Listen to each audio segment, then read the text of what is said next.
Bienvenue à Question d'actualité, émission de débat et de critique d'Evenew TV.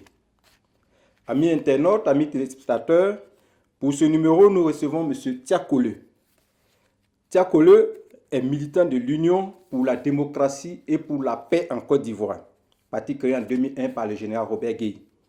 Et pour être précis, il est connu comme le porte-parole de la coordination de ce parti en France. Bonjour M. Tia et merci d'avoir accepté notre invitation. C'est moi qui vous remercie. Avec vous, nous allons parcourir l'actualité ivoirienne, celle relative notamment à l'élection législative du 18 décembre prochain. On sait que ces élections valent déjà la tête de votre président au gouvernement, mais avant d'y arriver, on constate que vous êtes ici accompagné en studio par une importante délégation de UDPCI France. Est-ce à dire que désormais la paix est effective en votre sein? Permettez-moi de vous dire merci de l'occasion que vous nous donnez de nous exprimer sur votre plateau. Et surtout pour ce qui concerne l'UDPCI de façon globale et puis de l'UDPCI France aussi. En effet, vous m'avez posé la question de savoir est-ce qu'il y a la paix au niveau de l'UDPCI France. Je vous dis, depuis le samedi 4 juillet 2015, la paix est revenue à la maison UDPCI France. Si vous voyez qu'il n'y a pas des événements où on vous invite, c'est parce que la paix est venue, les uns vont chez les autres, et puis on essaie de mettre un plan en place. Vous allez voir très bientôt. Oui, mais en attendant de voir comment se caractérise cette paix-là pour vous. Déjà que vous n'êtes pas trop présent aux activités du RHDP ici, qu'est-ce qui peut expliquer cela s'il y avait la cohésion? La cohésion au niveau de l'UDPCI, je dirais, n'a rien à voir avec le RHDP, mais il va falloir qu'on nous invite à des manifestations du RHDP. Ce n'est pas le cas? Lorsqu'on nous invite, on répond présent. Et lorsqu'on ne nous invite pas aussi, on ne va pas. Parce que inviter quelqu'un, une manifestation qui doit se tenir dans 2 semaines, il faut que je sache maintenant là pour que je puisse m'organiser par rapport à cela. Et donc, je vais parler de l'UDPCI. Maintenant, si on nous avertit 2 jours avant la manifestation, mais j'ai un autre programme. Souvent, c'est le cas. Nous allons partir en Côte d'Ivoire. L'élection des députés, c'est dans quelques jours. Et un peu plus de 2 semaines après, d'ailleurs, que la Cour africaine des droits de l'homme et des peuples a mis en cause la crédibilité de la CEI. Est-ce que pour vous, on devait y aller quand même à ces élections, surtout qu'à côté de ces critiques de la justice, on sait que le front de refus ne croit pas à la sincérité du scrutin?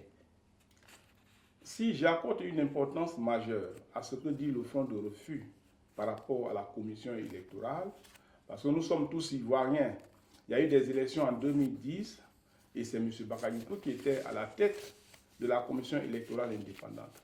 Il y a eu des soucis et ces soucis, nous savons ce que ça a produit. Une guerre et après, le président Alassane Ouattara s'est installé. Évidemment, la confiance était rompue entre l'opposition et le parti au pouvoir par rapport à celui qui est à la tête de la commission électorale. Mais pour nous, à l'UDPCI, la politique de la chaise vide ne paye pas. C'est vrai, les difficultés sont là. Nous savons que les difficultés sont là. Mais à ces élections, il faut y aller. Y aller, ça veut dire être vigilant. Et donc, contribuer de façon majeure pour que cette élection-là ne soit pas une élection où celui qui est à la tête de la commission fasse ce qu'il veut. Nous savons que les difficultés existent, mais nous y allons parce que nous ne voulons pas faire la politique de la chaise vide. L'UDPCI sera donc à ces élections. Depuis le 25 novembre dernier, la CEI a donc rendu publique la liste des candidats. Pour les 255 sièges, on annonce 1080 candidats en liste, 676, plus de la moitié donc partent en indépendant. Est-ce que cela vous inspire un commentaire particulier, que plus de la moitié des candidats partent en indépendant? D'abord, le fait que la moitié des candidats soient indépendants, cela est expliqué par plusieurs raisons. À savoir qu'il y a des gens qui n'ont pas un parti politique, mais qui veulent faire la politique de leur région. et qui aspirent à un poste électif, dont un poste de député, ils vont en indépendant. Il y a ces personnes. Et à l'intérieur, le deuxième aspect, c'est qu'à l'intérieur des partis, lorsque un militant qui se croit bien indiqué pour participer à une élection n'est pas choisi par son parti et qu'il constate qu'il y a une injustice qui lui a été faite, alors il se présente en tant que candidat indépendant.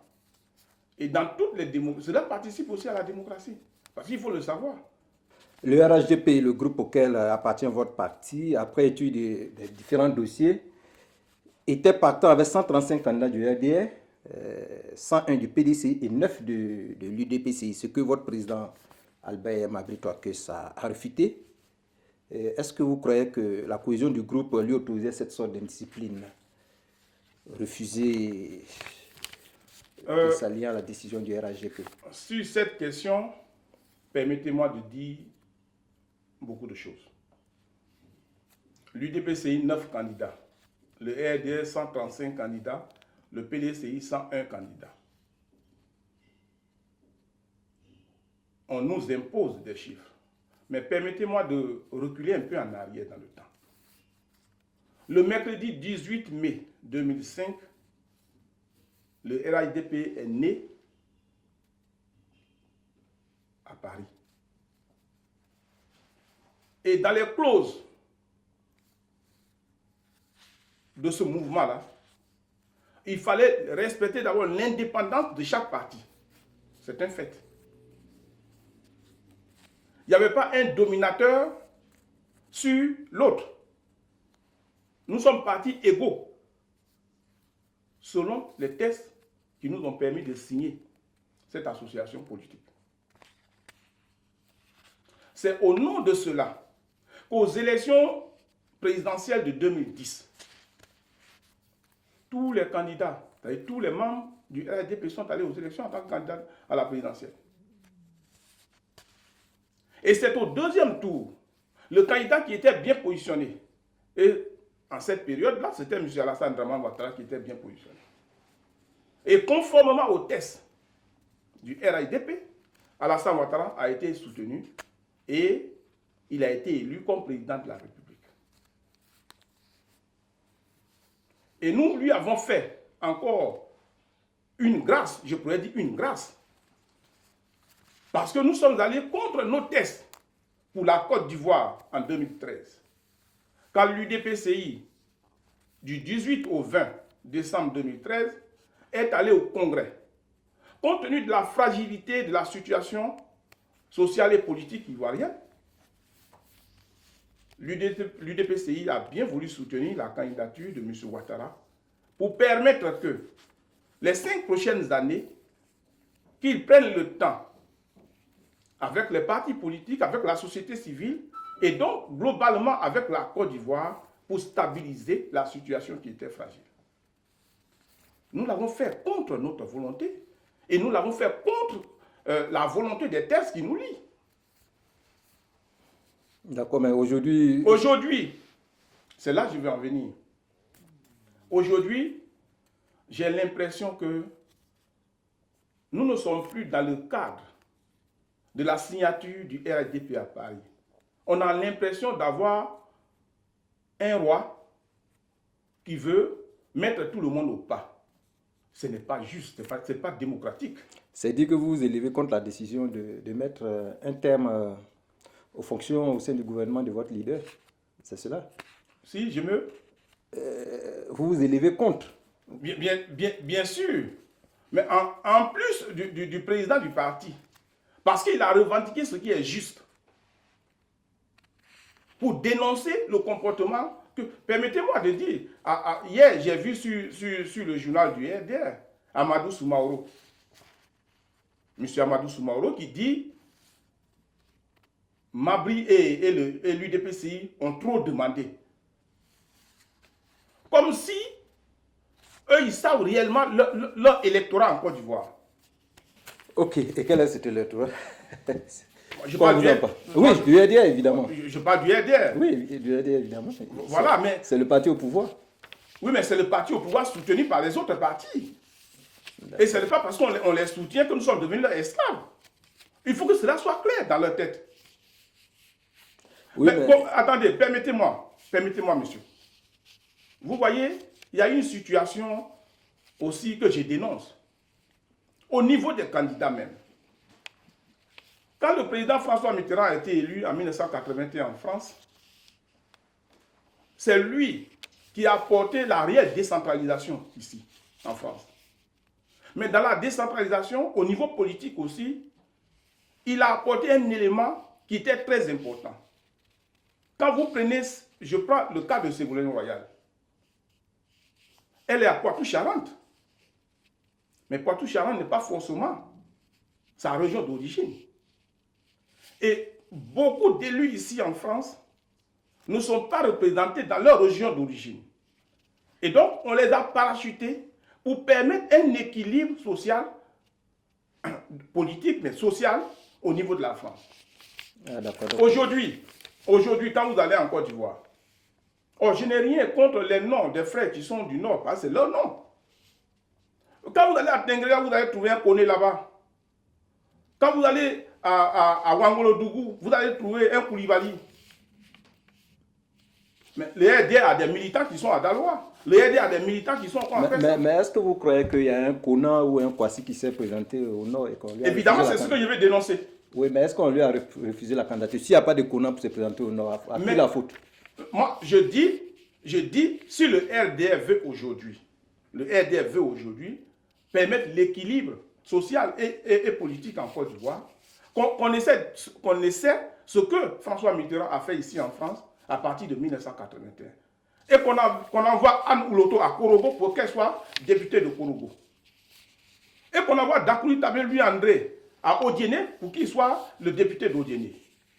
Là, nous allons apprécier ça. Ce serait une très bonne chose. D'accord, la France c'est la France, la Côte d'Ivoire c'est la Côte d'Ivoire. Pour vous, quel avenir se dessine aujourd'hui pour l'UDPC, qui refuse malgré tout d'ailleurs de partir du RHDP? Quel avenir se dessine pour vous, selon vous? Vous savez, la direction du parti s'est réunie le lundi 28 novembre. Et la déclaration de ce bureau politique-là, énumérée en 7 points, dont un retient que l'UDPCI demeure encore au niveau du RHDP.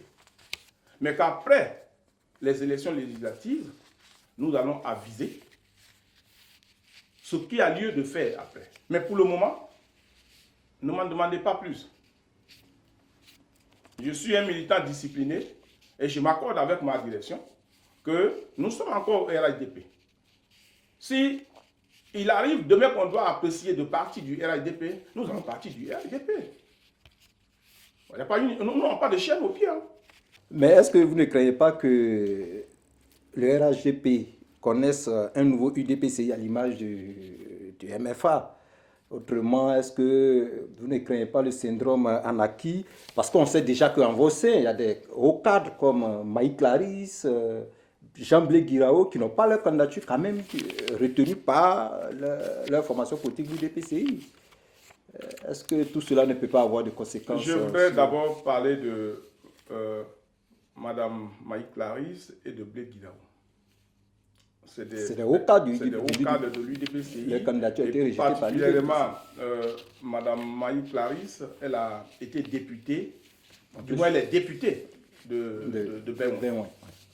Et Blé Jean Guirao, à Bleu-le-Quin, il joue un rôle important. C'est des personnalités que personnellement je respecte. Mais vous savez, les partis politiques ont des intérêts à défendre. Nous sommes dans une nouvelle situation. Mais ces autres personnalités, je pense que même si elles ne sont pas candidates à ces élections, il y a quelque chose que le parti prévoit pour elles. Ce n'est pas les abandonner. Non, ce n'est pas ça. L'UDPCI n'abandonne pas ses cadres. Mais l'UDPCI prévoit mieux pour ses cadres. Et c'est dans cette situation que nous nous trouvons avec les deux personnes que vous avez citées. Ne craignez-vous pas le syndrome Anaki Kobna? Oh, mais tiens, je voudrais vous dire clairement que les mendiants politiques ont été, sont et d'autres sont dans la chambre froide. Ils attendent que leur jour arrive pour agir. Mais cela n'a pas empêché le RDR d'arriver au pouvoir. Le PDCI, quand il y a eu 24 décembre 1999, il y a certains mendiants politiques qui disaient que c'est fini, le PDCI va disparaître. Mais le PDCI aujourd'hui est au premier plan. Nous n'avons pas peur qu'il y ait des mendiants politiques au milieu de nous, et je pense qu'il peut en avoir. Mais l'UDPCI va continuer toujours son chemin.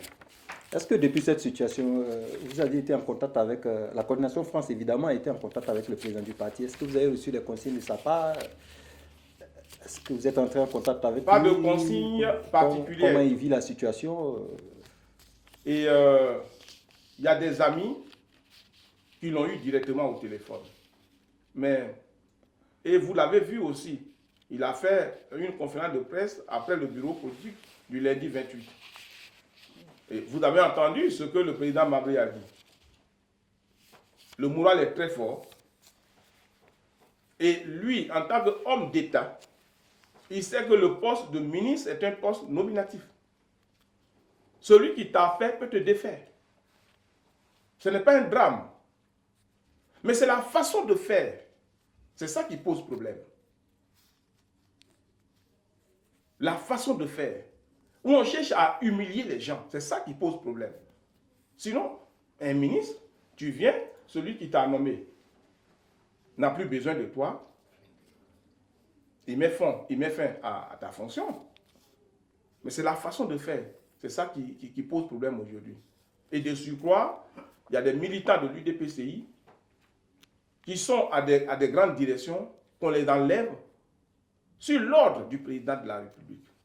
Ce n'est pas sain, ce n'est pas normal. Le cas du docteur Albert Flindé. Albert Flindé, c'est le secrétaire général de la présidence qui prend son téléphone pour l'appeler, pour dire « Viens chercher tes bagages, tu vas rentrer chez toi à la maison ». Ce n'est pas amical. Ce n'est pas politique, ça. Est-ce que ce n'est pas la conséquence d'une indiscipline politique aussi? C'est ça. Mais je l'ai dit dans mon introduction tout de suite. Quelle indiscipline? Nous sommes dans un regroupement politique. L'UDPCI décide ce qui est bien pour lui. De quel droit les gens se permettent pour dire qu'ils vont nous donner 9 députés? Et c'est pourquoi j'ai posé la question de savoir, est-ce que le RDR connaît réellement son électorat? Justement, l'UDPCI part aujourd'hui avec 20 candidats. Est-ce que vous êtes sûr de remporter ces 20 postes? Selon vous, selon votre analyse, évidemment, étant entendu que ces 20 candidats sont cantonnés dans votre fief à l'ouest de la région. Nous voulons avoir 20 députés si nous avons 20 candidats. Vous comprenez? Mais nous sommes démocrates. Il y a l'adversité sur le terrain. Si celui qui est sur le terrain bat mieux la campagne et qui nous a battus, nous sommes démocrates, nous allons accepter la défaite. Mais notre objectif, c'est d'avoir au moins plus de 20 députés. Merci beaucoup, M. Tchakone. Amis internautes, nous sommes au terme de cette émission. Merci de nous avoir prêté votre attention et à la prochaine émission. Merci.